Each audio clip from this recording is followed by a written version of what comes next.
आज हम मुलाकात करेंगे AK गुप्ता जी से, जो कि सोशल वर्कर हैं।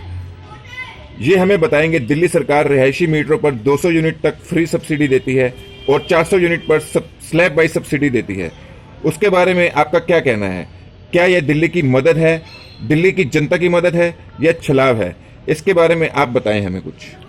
देखिए हांडा जी, सबसे पहले तो मैं आपका शुक्रिया अदा करता हूं कि आज आपने अपना कीमती समय निकाला दिल्ली की जनता के हितों के और अधिकार के लिए, उनको जागृत करने के लिए आपने आज जो अपना समय निकाला है। मैं आपको बताना चाहूँगा कि दिल्ली के अंदर जब से आप ये देखेंगे कि पिछले 15 साल कांग्रेस पार्टी का राज रहा, 6 साल से केजरीवाल जी का राज रहा चल रहा है। इनका जो नीतियाँ रही हैं, आप अगर ध्यान से देखोगे कि जो रिहायशी मीटरों के ऊपर जो सब्सिडी दी जा रही है, ख़ास तौर से 200 यूनिट्स की, लेकिन उसी की आड़ के अंदर आप देखोगे कि फिक्स चार्जेस के पैसे ये लोग ले रहे हैं। कई तरह के अन्य तरह के चार्जेस ये मीटर बिल के मीटर पे जोड़ते हैं। और आप ये देखो कि जब सर्दियाँ आती हैं तो आज आम आदमी दिल्ली के अंदर आप देखो कि एक स्लम एरिया में रहने वाला शकरपुर ब्रिटेनिया JJ कॉलोनी है, ज़्यादातर JJ कॉलोनी जो कामयाब हो चुकी हैं, जहाँ पे सब्सिडाइज रहे हैं, वहाँ पे आप देखो कि आज हर झुग्गी के अंदर आदमी अपना कमा रहा है। 3-3, 4-4, 5-5 मंजिल उन्होंने मकान बना लिए हैं, एयर कंडीशन वहाँ लग रहे हैं। ये देश के विकास को शो करता है कि आदरणीय मोदी जी के समय के अंदर किस तरह से भारत की जनता, दिल्ली की जनता, एक स्लम एरिया में रहने वाली जनता विकास कर रही है। और उस जनता को ठगने का काम, छलावे का काम एक पढ़ा लिखा एजुकेटेड CM जो कि कर रहा है। मैं इसके बारे में आपको बताना चाहूँगा कि 200 यूनिट से 1 यूनिट बढ़ता ही आपका जो है स्लैब बढ़ जाएगा। अगर कोई बंदा घर में एयर कंडीशन चलाता है, अगर कोई घर में वॉशिंग मशीन चलाता है, TV देखता है, आज कोरोना के अंदर बच्चे इंटरनेट के ऊपर पढ़ाई कर रहे हैं, ऑनलाइन पढ़ाई कर रहे हैं, उनका खर्चा बढ़ गया है, लैपटॉप का, मोबाइल चार्जिंग का, डिवाइसेस का। आम आदमी के घर में कपड़े प्रेस करता है। इस तरीके से अगर आप सब डिवाइसों को जोड़ेंगे तो आपको लगेगा कि उसका डाटा 200 यूनिट से क्रॉस होता है। और एक आज JJ कॉलोनी में स्लम एरिया में रहने वाला भी आदमी 200 यूनिट की सब्सिडी को से क्रॉस कर जाता है और उसको ये फ्री सब्सिडी का स्लैब पार हो जाता है। दूसरा, आप ये देखो कि ये दिल्ली की सरकार जो है उसकी भरपाई कैसे करती है। दिल्ली की सरकार के ये भरपाई कैसे करती है, क्योंकि जो भाजपा विरोधी सरकारें रही हैं दिल्ली के अंदर, इन्होंने बिल्कुल साफ कर दिया है कि किस तरीके से दिल्ली की जनता को लूट रहे हैं। आज दिल्ली के अंदर 5 लाख से ज़्यादा गली मोहल्ले में दुकानें खुली हुई हैं, 5 लाख से ज़्यादा सड़कों पर वेंडर लगे हुए हैं। आज 17-18 रुपये यूनिट तक, पर यूनिट तक उनके बिल ये चार्ज करते हैं केजरीवाल जी। कोई दुकान अगर 4 साल से बंद पड़ी है तो इनके फिक्स चार्जेस आते हैं दुकान के अंदर। बताओ, अगर कोई आदमी किराने की दुकान खोलना चाहता है, और कोरोना के अंदर सबसे ज़्यादा रीढ़ की हड्डी के तौर पे इन दुकानदारों ने काम किया है। सब्जी की दुकान लगा के कोई बैठा हुआ है, ये भारत पटरी पे आप रोड के ऊपर 17-18 रुपये यूनिट आ रहे हैं पटरी के ऊपर। ये ठंड के अंदर बैठे हुए लोग हैं, 45 डिग्री टेम्परेचर में ये सड़क के ऊपर बैठ के काम करते हैं, मच्छरों में बैठ के काम करते हैं, ठंड के अंदर बैठ के, तपती ठंड, ये इतनी बर्फ़ जमा देने वाली ठंड के अंदर बैठ के काम करते हैं, बर्फीली हवाओं में काम करते हैं। सरकार इनको क्या देती है? इनसे लूटने के लिए ये दिल्ली की सरकार, छलावा वाली सरकार, उनसे 17-18 रुपये यूनिट लेती है, फिक्स चार्जेस लेती है। अगर 10 दिन बारिश हो जाती है, काम नहीं चलता इनको फिक्स चार्जेस देना पड़ता है। दिल्ली की जनता को ही लूट के दिल्ली की जनता को सब्सिडी दे रहे हैं, उन लोगों को जो इनसे ये वोट लेते हैं। छलावे वाले इनके बड़े बड़े करोड़ों रुपए के विज्ञापन आते हैं दिखाने के लिए कि हम फ्री में बिजली दे रहे हैं, जबकि दिल्ली की ही जनता को ये लूट रहे हैं।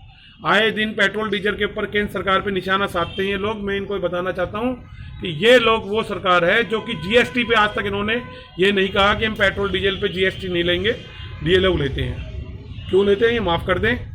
अगर इनको ये लगता है कि केंद्र सरकार लूट रही है तो अपना GST छोड़ दें, जनता के सामने उदाहरण दे। अभी इनका हाजी में आज के ध्यान दे दो किसको भी, इनकी एक प्रेस भी सही है कि ये कहते हैं कि दिल्ली में 500 इलेक्ट्रिक स्टेशन खोलेंगे। आप क्यों नहीं GST फ्री करते दिल्ली के अंदर? आप भारत के अंदर पूरी अपनी एक सरकार बनाना चाहते हैं, आम आदमी पार्टी को राष्ट्रीय स्तर की पार्टी बनाना चाहते हैं। यूपी में आपने संजय सिंह जी को मोर्चा दे रखा है, पंजाब में आप किसान आंदोलन को उग्र करने का प्रयास कर रहे हैं, और किसान आंदोलन की भी अब हकीकत धीरे धीरे खुलने लगी है, पड़ते दुनिया की और जनता के सामने आ रखा है कि इससे शरारती तत्व और टुकड़े टुकड़े गैंग का इसके अंदर रोल रहा है। और जिस तरह से पहले ये सिख समाज को इसके अंदर टारगेट किया जा रहा था, और अब धीरे धीरे ये टिकैत के अंदर, टिकैत ग्रुप के साथ इसको जोड़ा जा रहा है, और धीरे धीरे और सच्चाइयाँ आप सामने आएंगी किस तरह से राष्ट्र विरोधी ताकतें। इस देश का 58 करोड़ आदमी किसान है, और 58 करोड़ में से मैं आपको ये बताना चाहूँगा 57 करोड़ आदमी आज भी इलिटरेट अनएजुकेटेड आदमी है। और जिस किसान को पता नहीं कि ये क्या काम ये करने जा रहे हैं, और इनका छलावा, ये क्यों नहीं किसानों की बिजली दिल्ली में फ्री करते, ये क्यों नहीं किसी वकील कानूनी अधिवक्ताओं के लिए बिजली फ्री करते, ये क्यों नहीं किसी प्रेस रिपोर्टर्स के लिए, जितने भी यहाँ मीडिया हाउस चल रहे हैं इनकी बिजली फ्री करते।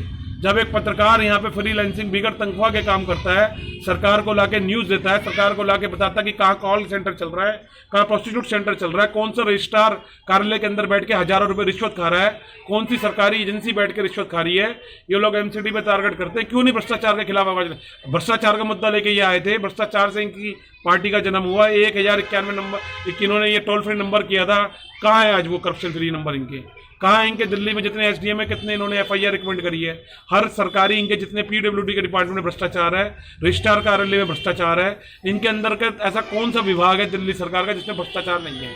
केजरीवाल जी बताएं, सिसोदिया जी बताएं, जितनी बिल्डिंगें यहाँ बन रही हैं चकुरबस्ती विधानसभा में 8 मंत्रालय सतेंद्र जैन जी के पास है, मैं इनसे पूछना चाहता हूँ कि इन सारी बिल्डिंगों की जाँच कौन कराएगा, कौन करेगा इनके खिलाफ कार्रवाई? क्यों नहीं ये सर एक बहुत ज़्यादा ऐसा कदम उठाते भ्रष्टाचार के खिलाफ? इनके पास एसडीएम है, इनके पास सरकारी वकील हैं, पब्लिक प्रोसिक्यूटर्स इनके अंडर में, सारी कोर्ट का मेंटेनेंस इनके पास है, क्यों नहीं कोर्ट के प्रेमाइसिस बढ़ाते ये लोग? क्यों नहीं ऐसे ये फ्रीलांसिंग पत्रकारों के लिए बिल्डिंगें खड़ी करते, उनको प्रेमाइसिस देते, जहाँ जैसे कि वो भी अपनी एक एसोसिएशन बना के बैठ सके। एक केशव आर के पुरम के अंदर इनका कार्यालय है जहाँ से कोई इनको फैसिलिटीज़ नहीं है। जो आदमी इस देश की अर्थव्यवस्था की, इस देश की डेमोक्रेसी का पिलर है, क्या काम किया केजरीवाल जी ने? एक छलावे के लिए एक पढ़ा लिखा आदमी एक हाथ से लूट रहा है कमर्शियल मीटर के अंदर लाखों लोगों से पैसा, और दूसरे हाथ से उसको बांट रहा है और अपनी वाहवाही कर रहा है अपनी सरकार को दिखाने के लिए, सरकार की उपलब्धि दिखाने के लिए। क्या करना चाहते हैं केजरीवाल जी? मैं आपके सामने ये उदाहरण रखना चाहता हूँ, दिल्ली की जनता को आज ये बताना चाहता हूँ कि वो इसके छलावे में ना आए, और इसी छलावे का परिणाम आज ये हो रहा है कि गली के अंदर कूड़े गली के अंदर लगे हुए हैं ढेर, और इनकी सैलरी का, और ये आंकड़े क्यों नहीं जनता के सामने लेकर आते करोड़ों रुपए के ज्ञान? क्यों नहीं इनके मंत्री, इनके पार्षद, इनके कार्यकर्ता सड़क के ऊपर आके बताते कि एमसीडी के अंदर एक कूड़े का ढेर का जिम्मेवार कौन है? क्यों नहीं इनके एसडीएम केस दर्ज कराते? क्यों नहीं ये पुलिस का सहारा लेते? इनके एसडीएम जाके क्यों नहीं एफआईआर रिकमेंड कराते? इनके पीडब्ल्यूडी इनके अंडर में क्यों नहीं कार्रवाई करती? इनके अंडर के अंदर इतने सारे रजिस्ट्रार हैं, क्यों नहीं कार्रवाई करते? कोई रजिस्ट्रार ऐसा कार्यालय नहीं है जो भ्रष्टाचार में लिप्त ना हो। जो जितने सरकारी अस्पताल इनके अंडर में है, सब भ्रष्टाचार के अंदर लिप्त है। आप सब में जाके आप देख लो कि किस तरीके से वहाँ पे कार्यक्रम चल रहा है, किस तरीके से लूट चल रही है। दिल्ली की जनता परेशान है। किसी भी सरकारी कार्यालय में, हॉस्पिटल में आप जाओ, जाके हाल देखो। दिल्ली सरकार के अंतर्गत आने वाली जितनी सड़कें हैं, ठेकेदार हैं, कॉन्ट्रैक्टर हैं, कितनी सीमेंट आ रही है, कहाँ से आ रही है। बस ये एक बात कहते हैं कि पहले 100 रुपये का ठेका होता था, हमने 30% लो करके दे दिया। तो पहले तो कांग्रेस के जो प्रधानमंत्री थे पूर्व राजीव गांधी जी, उन्होंने भारतीय जनता पार्टी के पूर्व प्रधानमंत्री अटल बिहारी जी से कहा था कि हम 100 रुपये बेचते हैं और 19 पैसा जनता के पास बेचता है। तो इससे साफ साफ पता चलता है कि केजरीवाल सरकार के अंदर आज भी 50% का घोटाला दिल्ली के अंदर कॉन्ट्रैक्टर में और ठेके देने के अंदर चल रहा है। इनके रिश्तेदारों के साथ ये काम चल रहा है। इसी तरीके से एनडीपीएल में हो रहा है। आए दिन कभी ये जो इनकी लूट होती है, आज आप इनको कोई भी फ़ोन करो, ये कभी कोर्ट के किसी जजमेंट का हवाला दे देते हैं लेकिन जवाब नहीं देते। आरटीआई के दायरे से इनको बाहर रखा हुआ है। इनसे कोई ये पूछना चाहता है कि अपने मीटर की कोई बात करना, तो इनकी मनमानी चलती है।